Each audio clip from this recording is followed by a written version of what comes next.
Su'ila Nabi sallallahu alaihi wasallam an siyami yaumi Arafah. Di riwayat lain an shaumi yaumi Arafah. Nabi sallallahu alaihi wasallam pernah ditanya tentang puasa di hari Arafah. Hari Arafah itu tanggal berapa? 9. Ini penting, nanti saya tuliskan. Saya berikan tulisan sebentar ya. Redaksi hadisnya begini. Siyam yaum Arafah, ada yaumnya. Ingat ya? Siyam yaum Arafah. Suka agak keliru. Sebagian orang mengatakan saum Arafah. Kalau cuma disebutkan Nabi mengatakan siyam Arafah, puasa Arafah. Arafah itu menunjuk pada momentumnya. Ya, momentum orang wukuf. Jadi kalau bahasanya puasa Arafah, maka nggak ada penafsiran. Semua di seluruh negeri ini harus berpuasa bersamaan dengan orang wukuf. Jadi nggak usah ada penafsiran. Nggak usah ada penafsiran. Jadi begitu di Saudi misalnya wukuf sekarang, kita ikut puasanya di hari itu. Jelas ya? Itu kalau tidak menggunakan yaum.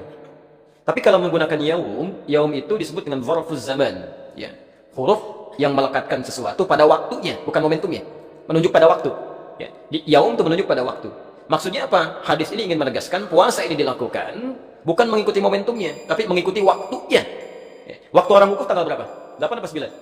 9. Ya. Di waktu orang wukuf di tanggal 9 Dzulhijjah. Artinya kalau di satu tempat, satu daerah, satu negara sudah masuk ke tanggal 9 Dzulhijjah, sekalipun tidak sama dengan tempat orang wukuf sekarang di Saudi, maka itu sudah harus menunaikan puasanya. Jadi jatuh puasanya pada tanggalnya, bukan pada momentum wukufnya. Jelas ya? Yang harus diikutkan pada tempat tertentu. Ya, misal sekarang di Saudi. Misal, mohon maaf, pemerintah kita menetapkan waktu misalnya awal Dzulhijjah beda dengan Saudi misal, karena zonanya misalnya ada perbedaan tertentu.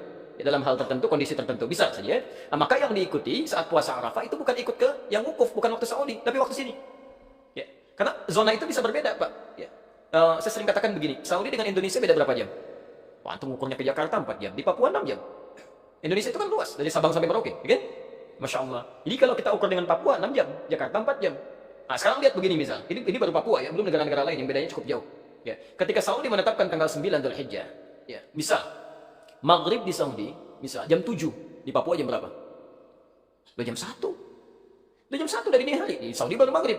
Artinya ke Saudi, ketika masuk misalnya waktunya jam subuh, misal saja jam 5. Jam 5 di Papua udah siang. Udah siang, bahkan sebagian sudah beda waktu. Yang jadi persoalan misalnya kalau Saudi duluan, Saudi sudah tanggal misalnya 9 Dzulhijjah, rahmakallah. Di sini sebelumnya. Bisa terjadi. Jadi begitu sana sudah masuk maghrib, di satu tempat misalnya baru masuk ke awal tanggal 9. Ya, baru mau subuh gitu kan, itu belum nyambung, waktunya berbeda. Dari segi penunaiannya, ini kaidah. Dan di sini sepakat, bahkan ulama-ulama di Saudi pun memberikan fatwa. Jadi kalau di satu negara zona waktunya berbeda jauh, ya, tidak terlampau dekat, yang bisa melahirkan perbedaan waktu, maka waktu di negara tersebut yang diikuti.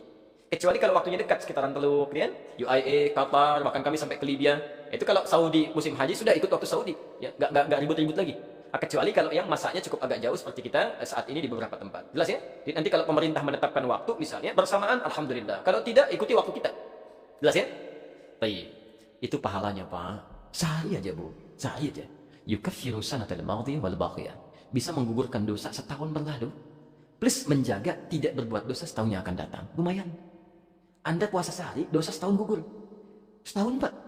Yang hari ini aja belum tentu diampuni. Ini setahun. Masya Allah, ya.